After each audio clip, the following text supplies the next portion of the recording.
everybody, and welcome back. As you saw from the title, we're going to be making a very classic dish, baked mac and cheese. Now let's get started.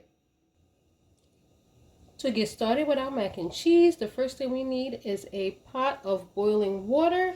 So the water is starting to boil. So to that, I'm going to now add a teaspoon of salt, and I'm also going to add just a little splash of some olive oil, and the purpose of that is to make the pasta not all stick together once I put it in the pot. So today I'm going to be using a 20-ounce box of pasta, which is about it's 1 pack and a half. If you have not a half, it's 1 pack and a quarter if you're using the traditional 16-ounce box, because this is a 20-ounce box of all bowls macaroni. So 1 1/4 boxes, again, if you're using a 16-ounce box. So what we're going to do is just let this noodles boil until they are al dente, which is still have a little bit of hardness or bite to them, and then we will come back. So our pasta has been going for like 7 minutes, and this is done and ready to come out. So we're going to go ahead and get this strained and rinsed. So now I'm just going to go ahead and put the pasta in a colander and put a little bit of room temperature water on it just to rinse it a little bit. Rinse off any of the excess starches and the oil. You don't really need it. So let's just rinse that up a little bit.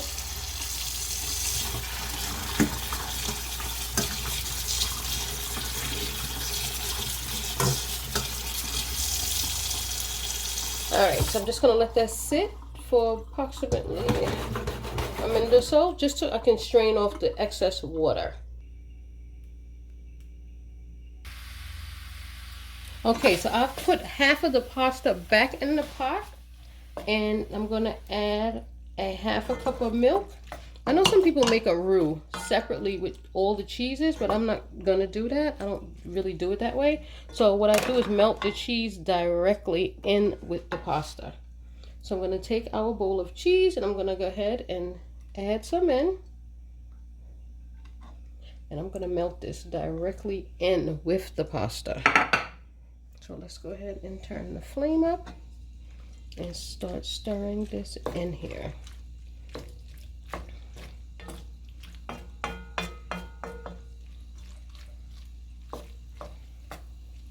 And you're going to see it is going to melt.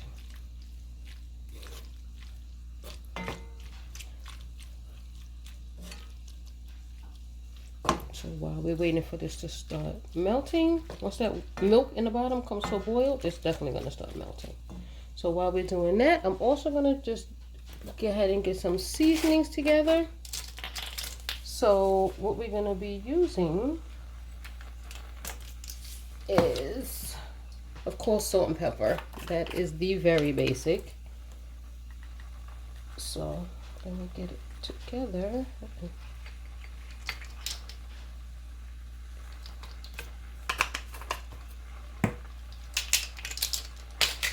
Alright, so here I got the seasonings together. So it's, let me show you if you can see. So it's salt, pepper, onion powder, and garlic powder.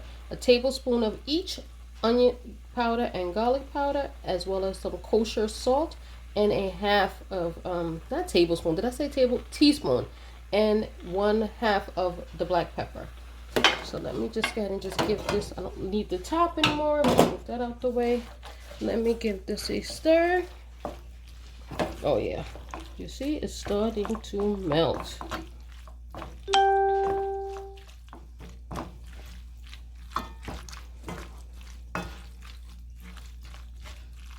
Can you see that? The cheese is starting to get ooey gooey. So let's go ahead and pour some more of the pasta directly in the pot. Now some more of our shredded cheese.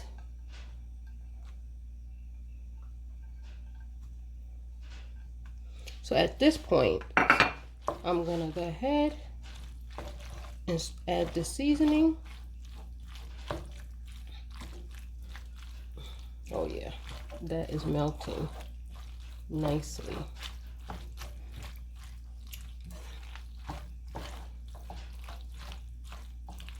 So let me go ahead and add, actually I'm going to mix it all up together. Let me just do that really quickly. I'll use my handy dandy measuring spoon. Just mix it together, and then I'm going to add half now. Let's do that. So about half. Give that a quick stir in there, and as you can see, the cheese is melting. Melting.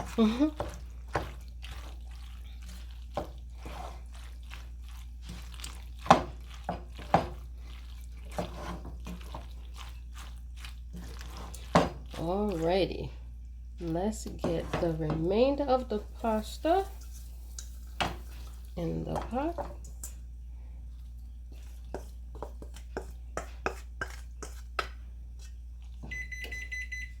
That is my oven, which I just turned on to preheat to 350. Now I'm going to go ahead and open the extra sharp. So let's go ahead and add some of this extra sharp in here.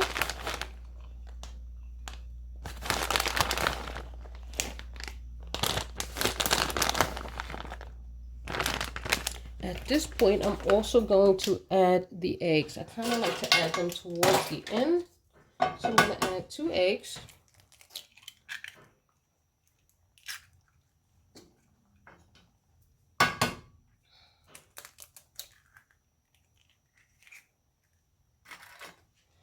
Okay, and let's get this beaten in here, mixed in here.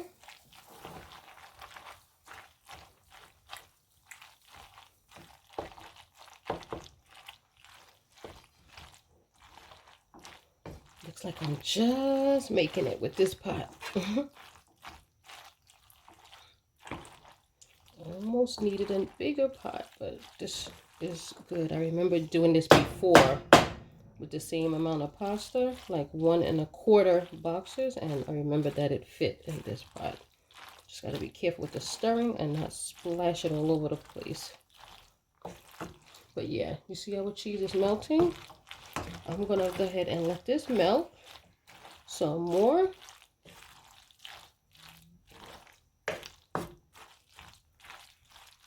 So while that is just sitting here and continuing to melt, I have it on a low flame.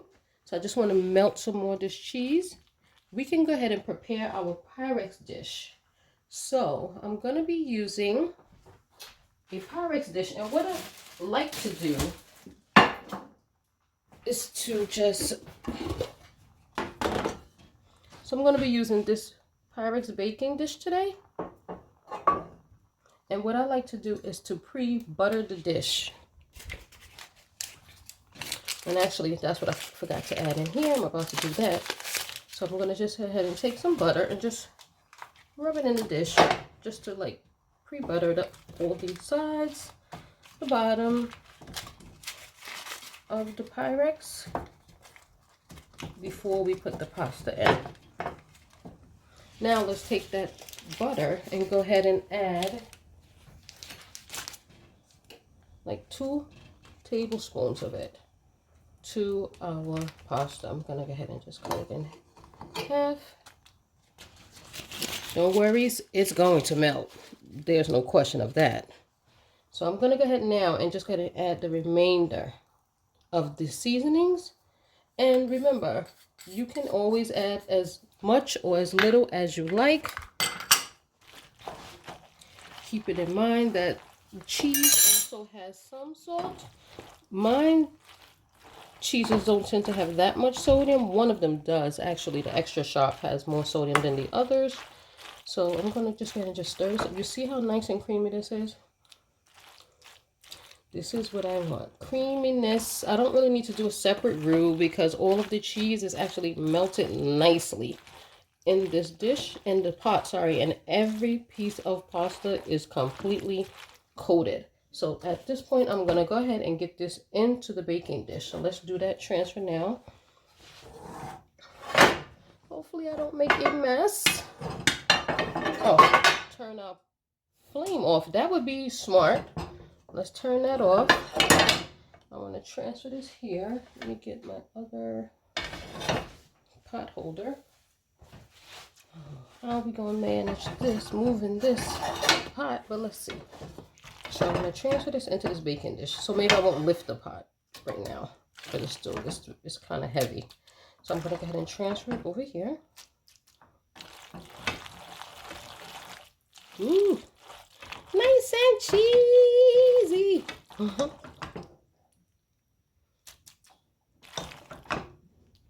I still see a piece of butter. Don't worry, it's whole now. It's gonna melt. It's gonna melt. So let's go ahead and get that over here.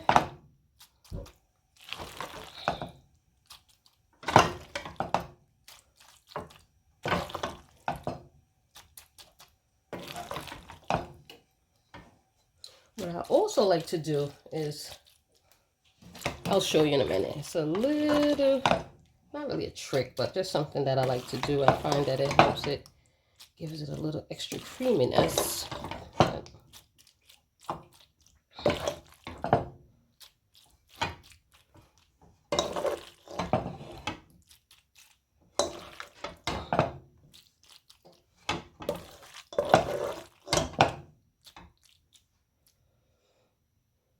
Get a spoon, look at the cheesy goodness. All right, now I can lift this and just dump the rest in here.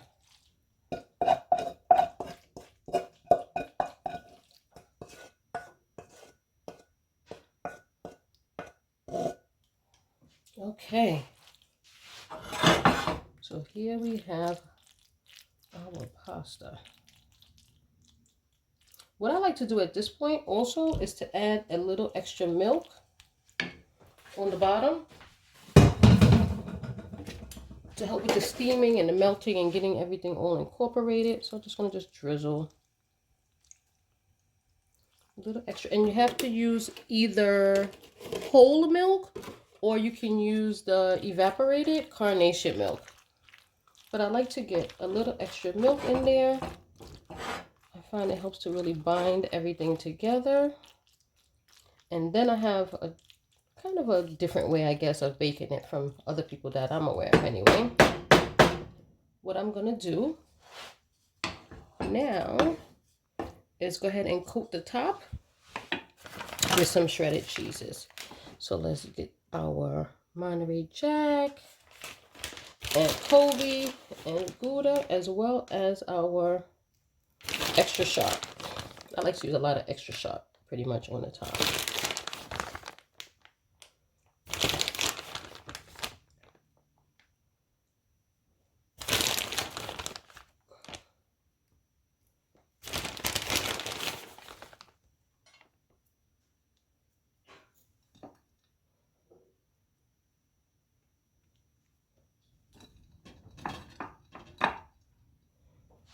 So once we've covered the top, I'm going to go ahead and cover it. Actually, I know a lot of people do not cover it. I actually do cover it for the first half of the cooking process, and then I take the foil off. Or if you're using an aluminum pan with those covers, I like to cook it with the top on because I find that it really helps to incorporate and nicely melt the cheese good. Then I take it off for the browning process, really to just help it nice and brown. But otherwise, sometimes the top will burn and cook too quickly. So I don't like that. So I like to cook it with a top on for the first half of the cooking process. So what I'm going to do now, because obviously I don't have a top for this pan that can go in the oven. So we're just going to get our foil.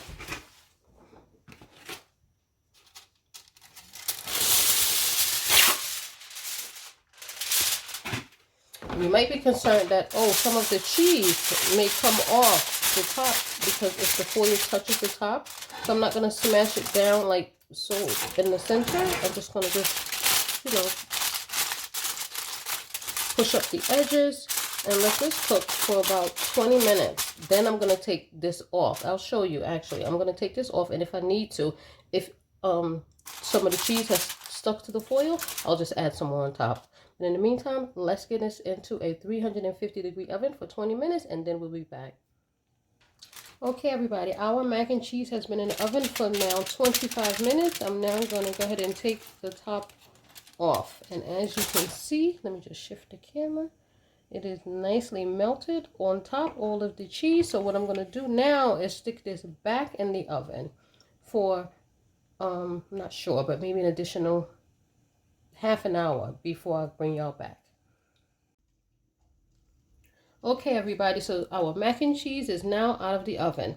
After I took the aluminum foil top off, I put it in the oven. Actually, I raised the temperature, let me don't forget to tell you that, to 375 and baked it for at half an hour on 375. And this is what it looks like, nice and golden brown. What I find is that if you don't cover it initially, the top gets too overcooked and then it's more burnt a little bit to me than versus it being a golden brown. As you know, this is piping hot. It just literally came out the oven, so I'm not really going to cut it, but I will just do a little. If you hear that crunch on the cheese, I just want to show you that it is definitely cooked all the way through.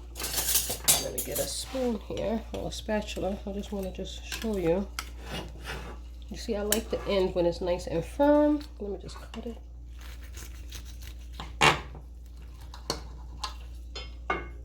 I'm not gonna eat this at this time. It's super hot, but I'm just gonna show you. You see the edges, how you have a nice little brown on here. Hopefully you can see that. Let me see. You see, you can see the brown on the edges, and you can see, I'm sorry, I'm all over the place, down. If you get in here in the pasta, you see it's nice, cooked, and ready to be eaten. All right, so this is our mac and cheese finished product. Now that was my take on a traditional classic baked mac and cheese. Note, some of you may find it a little peculiar that I put other seasonings besides salt and pepper. It is pasta. Pasta in itself is very bland. So if you're just adding the cheese, which also has some salt, that's fine. But to give it a little extra seasoning, I love to add onion powder and garlic powder. It just brings it to the next level. Trust me on this, it's going to taste great. All right, hopefully you enjoyed this video, and we'll give it a thumbs up. And don't forget to like and subscribe to my channel, and I will see you again on the next one. Thanks for watching.